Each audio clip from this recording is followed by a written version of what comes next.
What's good, sports fans? My name is Damian Adams from The Real Deal with Damian Adams.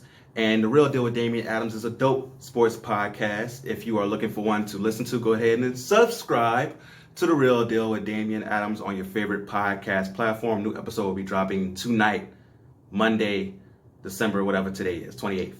Right? Now, yesterday I did my first episode of Real Deal Bets, where I picked 5 games or 5 different bets to bet on that day. And I said that no matter what the results are, good or bad, I will come back and do a results video. And yesterday wasn't my best day. It wasn't. I went 1 out of 5.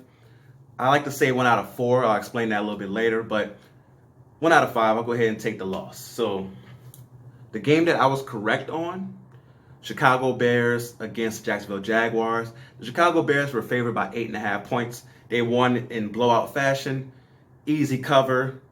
I had that one on the money, right? Felt really good because during that game, I also had a bet on the Colts against the Steelers.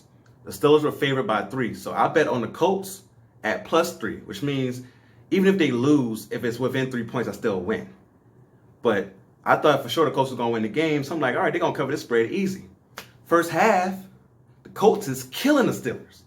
Killing them. Up 24-7. I'm in the house doing a money dance. Money, money, money, money, money, money. Second half, they just don't show up. Steelers start coming back. I'm like, okay, Steelers starting to show some life. Colts at least score one more field goal. You know what I mean? Like at least, even if they lose 28-27, I'll still have to bet. Nah. Phillip Rivers start throwing interceptions. They can't stop the Steelers from going deep. All of a sudden, the Steelers couldn't go deep the last 3 games at all. They just going down the field. And the Colts lose 28-24, which means I lose that bet. Okay. Another bet I lost, go to the NBA. I thought for sure the Nets would beat the Hornets by at least 8.5. Right? So which means they got to win by 9 points. It's the Hornets. The Nets been killing. They beat Golden State by 26. Beat Boston by 28. Now, I understand it's the NBA. You're going to have ebbs and flows. But the Hornets? They lose to the Hornets? The Hornets. Charlotte. That team with the cool uniforms. They lose to them? Wow. Kevin Durant got dunked on by Terry Rozier? What was going on? So lost that one, right? Bet on my Pelicans. My Pelicans were favored by 5.5 against the Spurs. Felt good about it. I'm like, all right, cool. Feel good about this one. Started off slow offensively, but they were playing good defense. They stayed in the game. I'm like, okay, their offense is going to eventually wake up. And it did. Third quarter, they went on a nice run to start the third quarter, up by 10 points. I can't even be comfortable.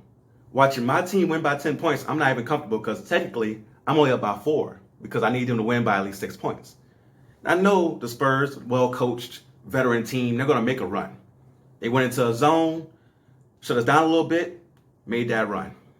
They got back in the game. But I still felt good. I'm like, okay, we're going to adjust to the zone. We're going to win this game. Brandon Ingram in the fourth quarter takes over. We win the game, but we only win by 3 points. Now, we had some opportunities there to spread the lead. We had some late turnovers. And I didn't feel comfortable rooting for my team to get more points instead of just winning. So I probably won't bet on my particular squad anymore. If it's your first time watching me, I'm a Pelicans and Saints fan. And I didn't enjoy the victory the way I should have because I was betting for us to win by more than 5.5 instead of just winning. And it kind of sucked. We won the game. I should enjoy it more. But since we only won by 3, I lost the bet.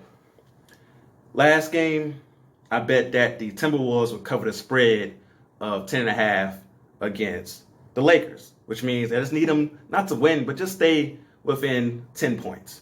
Now, it was announced after I made the video that Karl-Anthony Towns would miss the game.